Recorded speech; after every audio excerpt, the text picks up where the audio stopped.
Mesdames et messieurs, bonsoir. Merci d'avoir choisi RTI 1 à la une de ce 20h.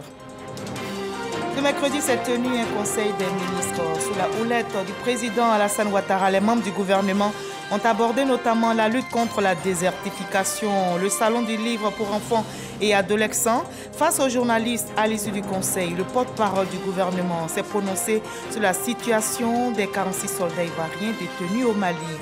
La COP27 se poursuit en Égypte en marge de l'événement. Le vice-président ivoirien Timoko Méliette Koné a pris part à une série de rencontres. Le programme de l'Union africaine relatif à l'accélération de l'adaptation de l'Afrique au changement climatique, les financements innovants pour le climat et le développement. Le Premier ministre Patrick Achi vient de lancer les travaux d'aménagement du carrefour Akwaba dans la commune de Port-Boué. Coût du projet, plus de 27 milliards de francs CFA. Les travaux vont durer 2 ans, 6 mois. L'ouvrage devrait améliorer la fluidité routière dans la zone. La Russie ordonne le retrait de ses soldats à Kherson. L'annonce a été faite par le ministre russe de la Défense. Cette localité prise par les Russes au déclenchement de la guerre entre Moscou et Kiev fait l'objet depuis des semaines d'une vaste contre-offensive ukrainienne. Soyez les bienvenus sur RTI 1. Nous commençons tout de suite par le palais présidentiel où s'est tenu aujourd'hui un conseil des ministres. Les membres du gouvernement réunis autour du président de la République, Alassane Ouattara, ont évoqué, entre autres sujets, la lutte contre la désertification, le salon du livre pour enfants et adolescents. À l'issue de cette réunion, le ministre Amadou Coulibaly a sacrifié à la tradition des questions-réponses avec les journalistes. Le porte-parole du gouvernement s'est prononcé sur l'affaire des 46 soldats ivoiriens détenus au Mali depuis juillet dernier. Awa Touré.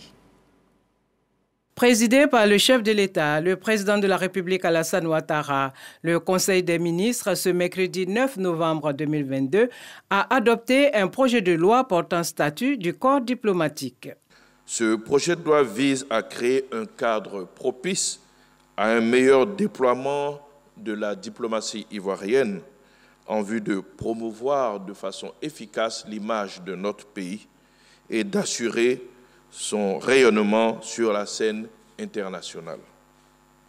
Ainsi, ce dispositif actualise l'outil diplomatique national et redéfinit, entre autres, le profil de carrière ainsi que les droits et avantages des membres du corps diplomatique.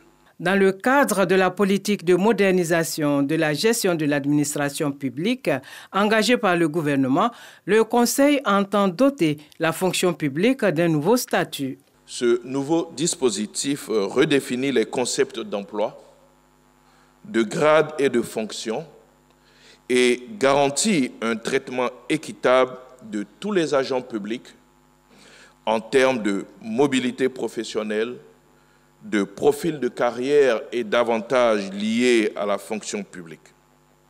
Il renforce en outre les règles de discipline et la déontologie professionnelle et performante, guidées donc par les principes de justice et d'équité pour accompagner de façon efficace le développement économique et social de notre pays. Toujours au titre de la fonction publique, le Conseil a examiné le bilan de l'opération de présence des fonctionnaires. L'opération s'est déroulée sur la période du 2 décembre 2019 au 17 avril 2020 à travers le système intégré de gestion des fonctionnaires et agents de l'État, le SICFAE.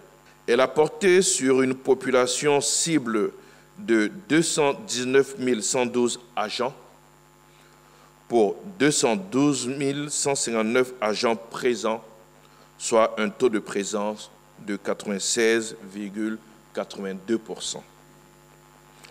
À la suite de la phase de contentieux de l'opération, le Conseil a entériné les mesures prises par le ministre chargé de la fonction publique, à savoir l'arrêt de solde de 1989 fonctionnaires contrôlés absents et la mise sous contrôle du salaire de 759 agents.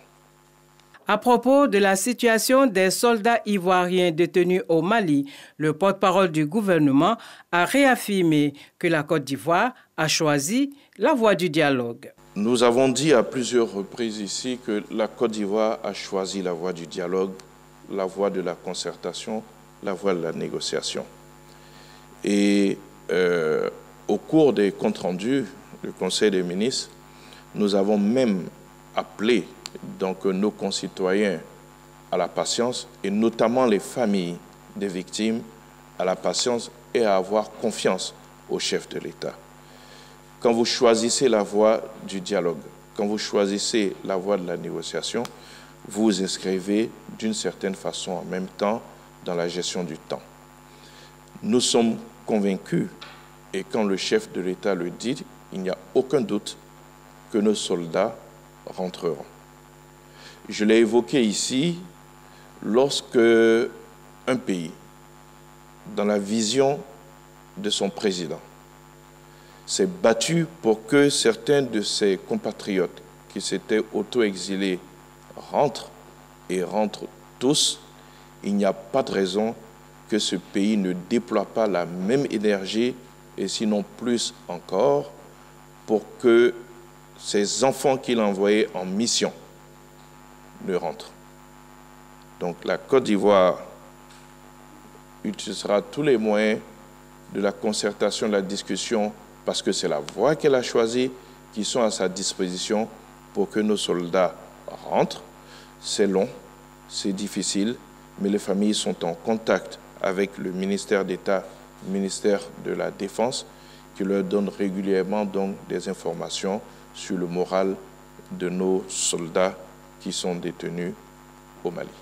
Sur la question liée à l'appel du Conseil Café-Cacao à l'industrie mondiale du cacao pour un soutien à la prime dite différentielle des revenus décents aux producteurs, le porte-parole du gouvernement a indiqué qu'il ne s'agit pas d'un ultimatum, mais plutôt de la défense des intérêts des producteurs locaux. On ne peut pas reprocher à un pays de défendre les intérêts de ses producteurs.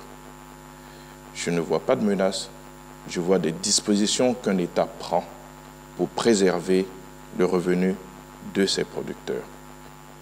La Côte d'Ivoire a décidé, avec le Ghana, de préserver le revenu donc, de leurs producteurs, et toutes ces décisions annoncées vont dans ce sens-là. Il ne s'agit pas de menace, il s'agit d'attirer l'attention sur le respect d'engagements qui ont été pris afin d'assurer un revenu décent, équitable à nos producteurs agricoles. Le Conseil a par ailleurs autorisé l'organisation de la 5e édition du Salon du Livre pour enfants et adolescents du 15 au 17 décembre 2022 à Abidjan. Le prochain Conseil des ministres est prévu pour le mercredi 30 novembre 2022. Et le vice-président Tiemoko Melie-Kone a regagné Abidjan ce mercredi en début d'après-midi. Il revient de Sharm el-Sheikh en Égypte où il a représenté le chef de l'État Alassane Ouattara aux travaux de la 27e conférence des partis sur les changements climatiques COP27. Tiemoko Melie-Kone a pris part au sommet présidentiel et à plusieurs panels où il a dévoilé la position de la Côte d'Ivoire sur les défis climatiques du moment. La COP27 se poursuit justement en Égypte et la Côte d'Ivoire y a toujours représenté, notamment avec le ministre de l'Environnement. Et bien avant son arrivée d'Égypte ce mercredi, le vice-président ivoirien Tiemoko Melie-Kone a pris part à une série de rencontres en marge de la COP. Il s'agit entre autres de tables rondes et de panels sur l'adaptation de l'Afrique au changement climatique, les financements innovants et la durabilité des communautés vulnérables ainsi que la nutrition. Mama Traoré. Journée de travail chargée pour le vice-président de la République à la COP27 qui se tient à Sharm el-Sheikh en Égypte. Tiemoko Melie-Kone participe tout d'abord à la table ronde sur les financements innovants pour le climat et le développement. À cette rencontre, le numéro 2 de l'exécutif ivoirien fait entendre la voix de son pays qui déplore le difficile accès des États africains aux lignes de crédit dédiées à la lutte contre les changements climatiques. Lors d'une seconde réunion où il est invité à prendre la parole, Tiemoko Melie-Kone se fait cette fois promoteur du programme Héritage ou Abidjan Legacy Programme.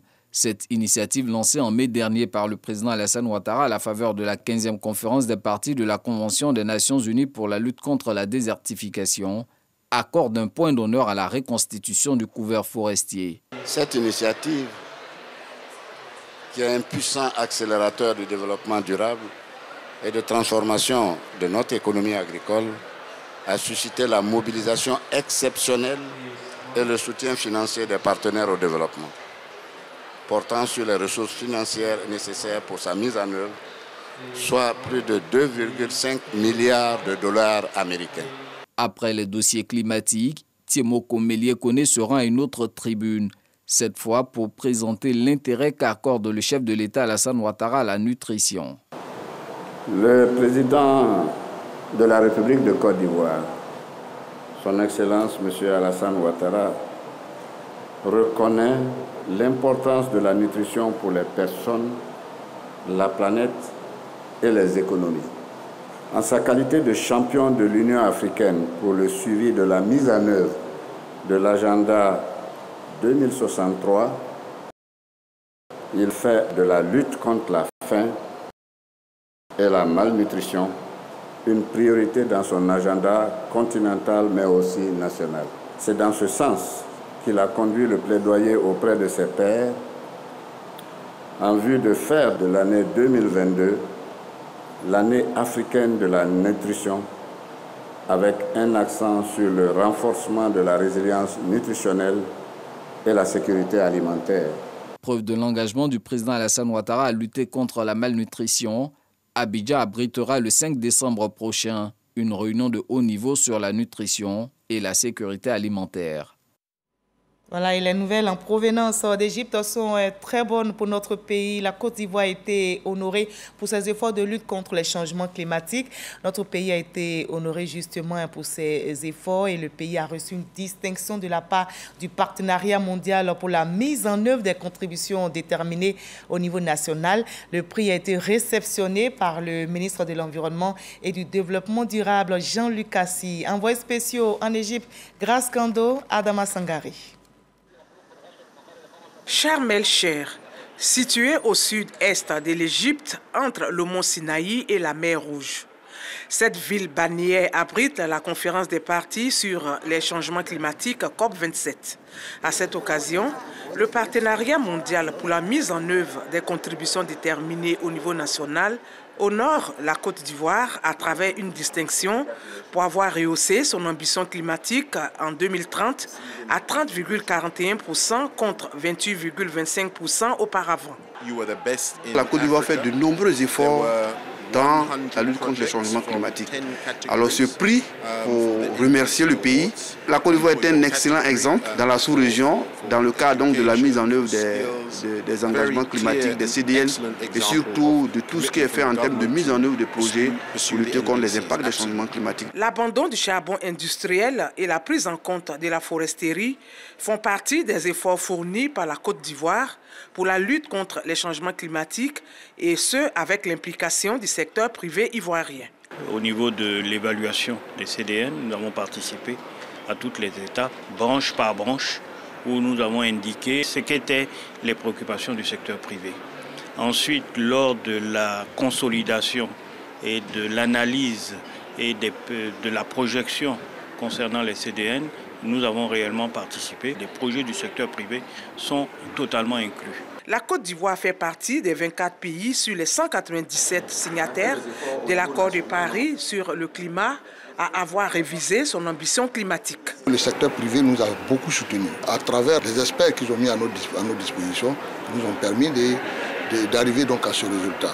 Et donc, ils ont aussi le mérite. Aujourd'hui, nous avons été soutenus par le gouvernement dans l'élaboration des CDN, des contributions déterminées au niveau national. Et c'est ça qui nous a valu donc ce prix. Un projet de suivi-évaluation de la mise en œuvre des contributions déterminées au niveau national en Côte d'Ivoire va démarrer en 2023 pour s'achever en 2026 avec l'appui de l'Union européenne.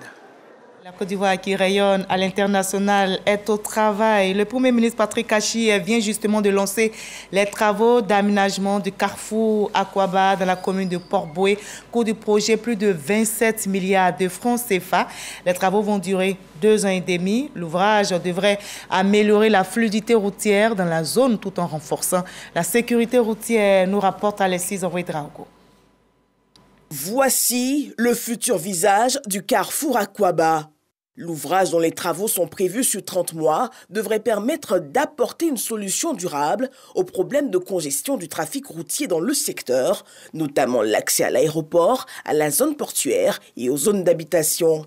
Ce jeudi à Port-Boué, le Premier ministre a procédé au lancement des travaux estimés à près de 26 milliards de francs CFA et qui devraient participer à la transformation du Grand Abidjan. Ce projet n'est qu'une partie de l'important chantier qui s'apparente à une réinvention de la ville d'Abidjan que le gouvernement a engagé et auquel le groupe de la Banque mondiale participe activement.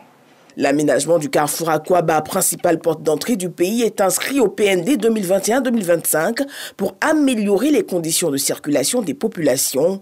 Il compte 2 ouvrages d'art et 5 km de voies. L'aménagement final du carrefour Akwaba prévoit un échangeur à 5 branches avec une connexion future sur le boulevard de Marseille. Donc la première phase qui sera réalisée maintenant comprend la construction d'un ouvrage principal, donc qui va franchir le carrefour sur une longueur d'environ 395 mètres en 2 fois 2 voies.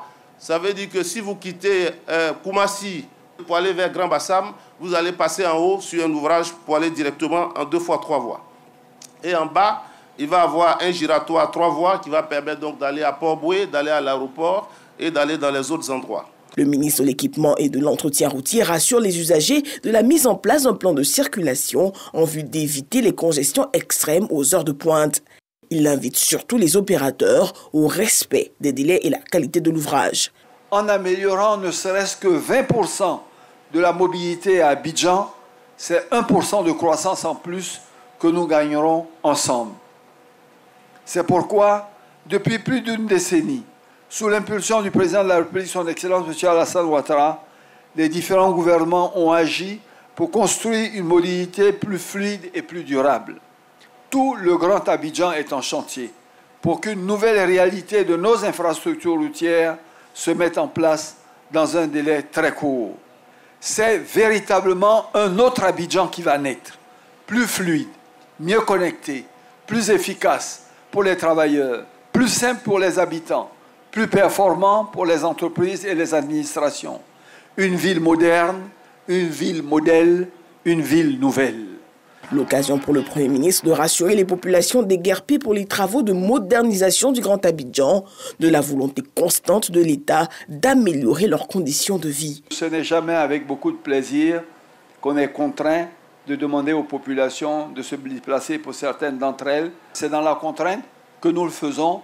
Et avec vous, nous prenons toutes les mesures adéquates pour que les populations impactées souffrent le moins possible de cela. Les travaux d'aménagement du carrefour Akwaba, notons-le, vont améliorer le quotidien de quelques 500 000 usagers de ces routes. Voilà, nous partons maintenant pour l'Assemblée nationale où la Commission des affaires économiques et financières a reçu les ministres Anne Désiré Oloto, Epiphane Zorobi Balo, Nassene Batoré et Kwadio Konan Bertin. Ces 4 ministres ont présenté leur projet de budget pour 2023 et à l'issue de cet exercice qui s'inscrit dans le cadre de l'examen du projet de loi de finances portant budget ont été adoptés à l'unanimité. Et toujours à l'Assemblée nationale, le projet de loi portant composition, organisation, attribution et fonctionnement de la commission électorale indépendante a été adopté aujourd'hui et c'était en plénière. Le projet a été adopté par 122 voix pour, 57 voix contre et on enregistre 15 abstentions. La séance plénière a été présidée par Adama Bictogo. Le président de l'Assemblée nationale salue la bonne ambiance qui a prévalu lors des débats. Konaté Moussa nous explique. Le projet de loi portant modification de la loi portant composition, organisation, attribution et fonctionnement de la commission électorale indépendante adopté en plénière. Le texte prévoit la création de 2 nouveaux postes dans la commission centrale et les commissions locales. La loi est très claire. Les partis politiques sont autorisés à proposer des personnalités donc qui remplissent des conditions d'éthique, des conditions de compétence. Donc ça, c'est la première chose qu'il faut savoir. La deuxième chose, il y avait au sein de la CEI des personnalités qui étaient proposées par les partis d'opposition et des personnalités proposées par le parti au pouvoir. Aujourd'hui, le nombre de personnalités proposées par les partis d'opposition a été revu à la hausse.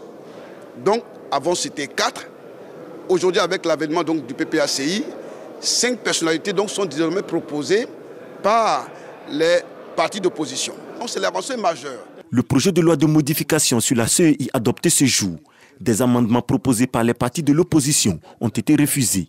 Bien que ce texte nous concerne, puisqu'il nous permettra d'avoir donc un représentant à la CEI centrale, d'avoir des représentants dans la CEI locale, nous avons décidé de voter abstention parce que devant le peuple, nous devons rechercher la mise en place d'une structure électorale véritablement autonome, indépendante et qui gère les élections dans la transparence. Or, ce n'est pas le cas. Le président de la République qui est un représentant dans la composition de la CEI. Et en plus, le ministre des Affaires territoriales qui lui aussi est un représentant. Mais le ministre des Affaires territoriales, il est représentant du président de la République. On ne peut pas faire doublon.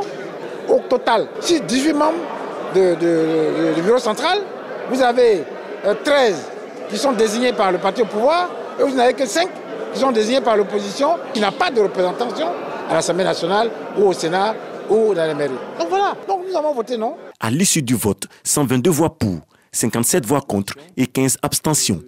Adama Bictogo, le président de l'Assemblée nationale, se félicite de la bonne ambiance lors des débats sur ce réaménagement de la CEI. La démocratie s'exprime dans toutes ses formes. Elle vient de s'exprimer à travers ce vote. Ceci n'est pas un frein à toutes les démarches que nous devons entreprendre pour toujours atteindre notre objectif, lequel objectif est la cohésion sociale de notre pays. Pour rappel, la commission électorale indépendante va procéder à la 5e opération de révision de la liste électorale du 19 novembre au 10 décembre pour les Ivoiriens résidents et du 24 novembre au 10 décembre pour la diaspora. Et dans cette belle ambiance, nous partons pour l'ONESI qui vient de dévoiler sa stratégie nationale de l'état civil et de l'identification. Cette stratégie comprend notamment le cadre juridique, le plan de communication qui lui contient tous les canaux de diffusion et de sensibilisation. Sidonie Davila. Un enfant sur 3 de moins de 17 ans en Côte d'Ivoire n'est pas déclaré à l'état civil, confirment les données de l'ONESI. Pour améliorer le taux des faits d'état déclarés, l'Office national de l'état civil mise sur une communication plus accrue qui identifie 9 axes stratégiques d'intervention. L'ONESI a décidé très rapidement de s'attaquer aux véritables problèmes qui fondent la question de l'identification en Côte d'Ivoire et qui va permettre de construire rapidement le RNPP. Une communication dont la phase de mise en œuvre est marquée par le lancement ce mardi de toute la stratégie déployée sur le terrain par les agents de l'ONESI. L'Union européenne apporte son appui à la stratégie nationale de l'état civil et de l'identification. Il nous importe d'accompagner les politiques de l'État ivoirien en faveur d'un développement inclusif et durable. C'est donc tout le sens du soutien qu'apporte l'Union européenne au projet d'appui à la mise en œuvre de la stratégie nationale de l'état civil et de l'identification de Côte d'Ivoire qui nous réunit aujourd'hui. Cette stratégie nationale qui permet de mieux structurer et coordonner les différentes actions ou supports de communication implique fortement les e-services. Cette digitalisation va permettre d'avoir les actes d'état civil numérisés. Et sur cela, on va développer des services électroniques qu'on appelle les e-services. Et puis, la perspective la plus proche, c'est la réalisation des opérations spéciales d'enregistrement des faits d'état civil. Le gouvernement a prévu, et le ministre de l'Intérieur nous a donné les instructions nécessaires pour que très vite on puisse faire une opération spéciale avec un outil qui existe déjà, qui est la loi spéciale. 100% de déclaration des faits d'état civil en Côte d'Ivoire. L'ONESI en appelle à la contribution de tous, y compris celle des médias en particulier. Voilà, place au point de la situation sanitaire dominée par le coronavirus dans notre pays.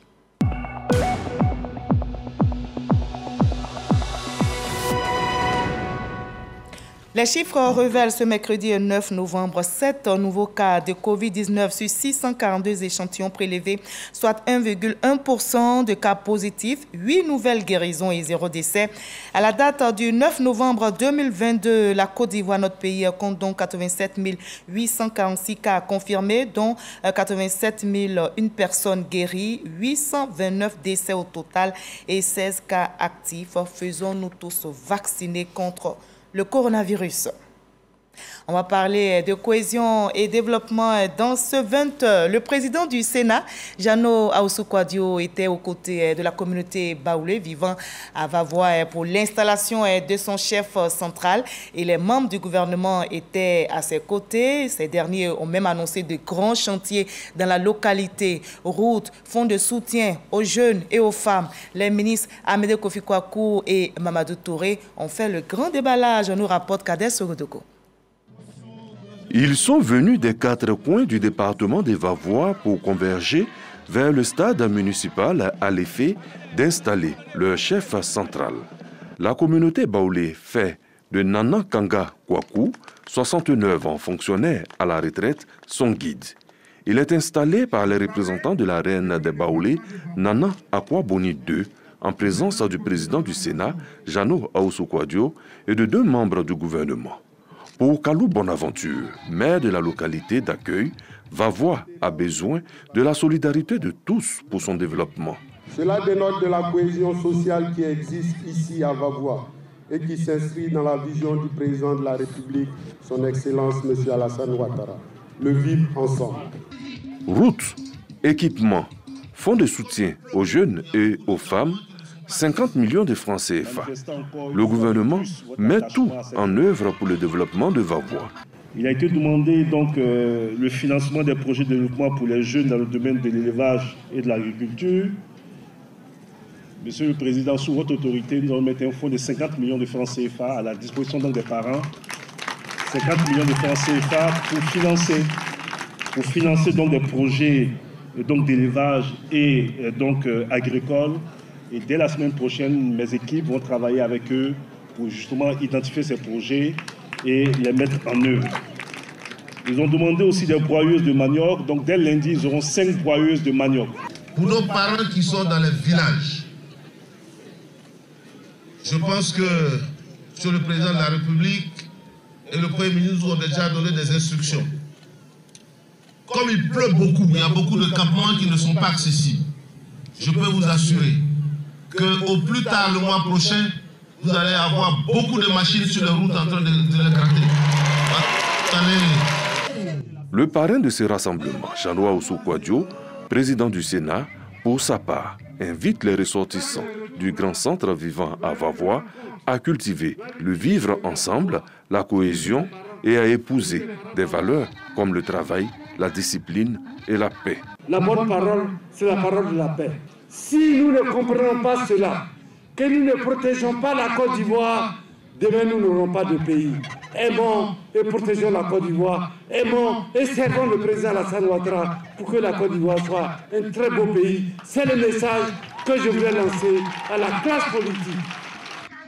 Des danses du riche patrimoine culturel des Baoulés et des Gourous ont assuré le côté festif, signe d'une entente parfaite à Vavois où le brassage des peuples demeure une richesse.